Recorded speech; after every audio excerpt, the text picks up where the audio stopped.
Halo teman-teman, saya akan menjelaskan beberapa perbandingan aplikasi dahulu dan aplikasi sekarang.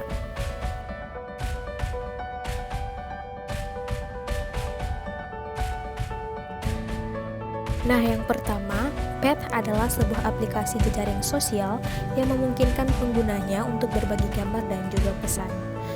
Nah, sedangkan Instagram adalah aplikasi berbagi foto dan video yang memungkinkan pengguna mengambil foto, mengambil video, menerapkan filter digital, dan membaginya ke berbagai layanan jejaring sosial termasuk milik Instagram sendiri.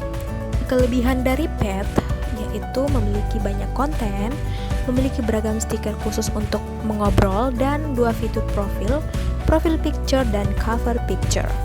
Sedangkan kelemahan dari Pet tidak mencantumkan followers dan following dan hanya memiliki 8 filter saja untuk mengedit foto. Sedangkan Instagram bersifat privacy, memiliki berbagai filter dan mencantumkan follower dan following. Sedangkan kelemahannya itu hanya memiliki 2 konten, foto dan video, dan tidak memiliki cover picture. Pulang dari Pet, semakin tingginya gaya hidup masyarakat sehingga sangat senang mengupload aktivitas harian, sedangkan ancamannya dijadikan media penyebaran pornografi dan penyalahgunaan data pengguna. Pulang dari Instagram, jumlah penggunanya sangat banyak, fokus pada konten gambar dan video pendek yang tentunya lebih menjual. Sedangkan ancamannya, unggahan foto tidak senonoh pembuli di media sosial. Nah, selanjutnya aplikasi BBM versus WhatsApp. BBM adalah aplikasi pengirim pesan instan yang diselesaikan untuk para pengguna perangkat BlackBerry. Aplikasi ini mendukung kemampuan fitur atau aktivitas yang populer di kalangan pengguna perangkat telepon genggam. Sedangkan WhatsApp adalah pengirim pesan instan yang disediakan untuk pengguna Apple. Dengan menggunakan WhatsApp, kita dapat melakukan obrolan online, berbagi file, bertukar foto, dan lain. Sedangkan kekuatan dari BBM, yang pertama itu syarat BBM, fitur PIN, pembaruan terbaru waktu nyata menggunakan fitur PIN. Dan kelemahannya itu kurang praktis, stikernya kurang bervariasi, kelompokkan 30 orang, dan BBM untuk Android dan iOS sedang diperbaiki kesalahan atau dalam masa perbaikan. Sedangkan kekuatan dari WhatsApp dapat membantu dalam kesulitan, kualitas suara yang baik, grup yang dapat menampung banyak anggota. Kelemahannya itu tidak ada fitur pembaruan terkini, pengaturan bawaan foto yang otomatis tersimpan di memori. Dan selanjutnya, peluang dari BBM itu maraknya peretasan pesan pribadi, menjadikan BBM lebih dipilih karena fitur private chat yang tidak mudah diretas oleh hacker. Sedangkan ancamannya itu munculnya pesaing baru yang memiliki size aplikasi lebih kecil sehingga dapat digunakan pada smartphone tipe apapun. Dan peluang dari WhatsApp, banyaknya jumlah pengguna dibanding aplikasi pesan lainnya, sering dijadikan media bertukar pesan secara kelompok.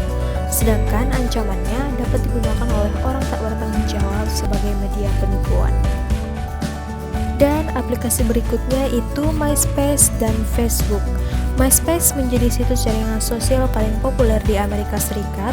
Situs ini bukan hanya sebagai media jejaring sosial, namun juga menjadi tempat beberapa pengguna menunjukkan kemampuan dan minat di bidang tertentu.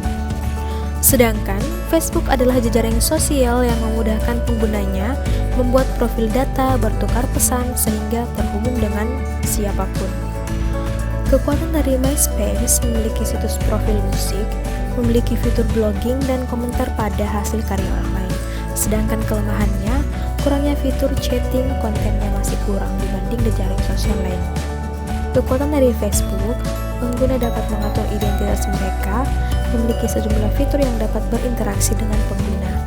Kelemahannya itu tampilan yang sering berubah membuat pengguna kebingungan, layout tidak dapat berubah.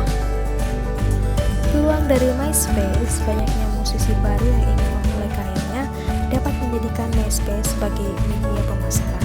Sedangkan ancamannya itu munculnya jejaring sosial pesaing yang memiliki fitur lebih banyak dan mudah digunakan. Sedangkan di Facebook, memiliki lebih banyak pengguna, banyak digunakan sebagai peluang bisnis. Ancamannya, adanya oknum yang menggunakan Facebook sebagai media penyebaran pornografi. Nah, selanjutnya aplikasi WeChat versus Line. WeChat adalah layanan komunikasi pesan suara dan teks telepon seluler atau ponsel yang dikembangkan oleh Tencent di Tiongkok. WeChat memiliki beberapa fitur lengkap untuk berkomunikasi. Sedangkan Line dikembangkan oleh perusahaan Jepang bernama NHN Corporation. Line diklaim sebagai aplikasi pengirim pesan instan terlaris di 42 negara. Kekuatan WeChat memiliki fitur Look Around yang memungkinkan pengguna dapat menemukan teman sesama pengguna WeChat. Sedangkan kelemahannya itu, WeChat belum didukung oleh emoticon atau stiker lucu seperti layaknya Line, sehingga kurang berasa dari segi karakter dan ekspresinya. Dan Line sendiri memiliki kekuatan adalah aplikasi yang bisa digunakan di perangkat iOS, Android, dan BlackBerry, serta bisa digunakan pada komputer personal. Nah, kelemahannya ukuran aplikasi yang cukup besar sehingga mempengaruhi kinerja dari aplikasi lain.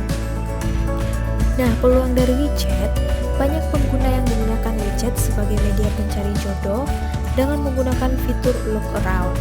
Sedangkan ancamannya aplikasi pesaing yang lebih cepat menambah pangsa pasar jauh lebih luas sehingga ke beberapa negara. Sedangkan lain, peluangnya itu banyak pengguna yang menggunakan aplikasi ini sebagai media untuk menyatakan perasaan karena fitur stiker dan emoticon yang lebih ekspresif dan banyak.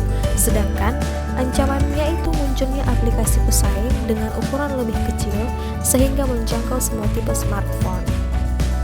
Dan aplikasi terakhir ini yaitu Ymail dan Gmail. Email adalah sebuah penyedia surat elektronik atau webmail dari Yahoo. Ia merupakan penyedia surat elektronik terbesar di internet dengan jutaan pengguna. Sedangkan Gmail adalah layanan Azure milik Google. Pengguna dapat mengakses Gmail dalam bentuk surat web HTTPS. Gmail adalah layanan surat elektronik berbasis web terbesar dengan 425 juta pengguna. Nah, kekuatan dari email selain bisa digunakan untuk menerima dan mengirim email, juga bisa mengetahui berita-berita terbaru tanpa harus keluar dari Yahoo Mail. Sedangkan kelemahannya, loadingnya membutuhkan waktu lama. Sedangkan kekuatan dari Gmail dengan memiliki satu akun Gmail, secara otomatis akan terhubung dengan fitur-fitur yang dimiliki Google, seperti Maps, YouTube, Play, News, Gmail, Drive, kalender Google Plus, Translate, foto, dan lain-lain. Dan yang terakhir, peluang dari email, kebutuhan masyarakat terhadap akses berita terkini, menjadi keuntungan bagi email yang memiliki fitur berita pada berandanya. Sedangkan ancamannya itu munculnya pesaing dengan akses yang terhubung dengan beberapa aplikasi penting lainnya. Dan peluang dari Gmail, banyaknya aplikasi jejaring sosial yang menggunakan verifikasi Gmail sebagai salah satu syarat kepada pengguna saat membuat sebuah akun baru. Ancamannya, kerjasama antara email dengan fitur drag and drop yang memudahkan para user.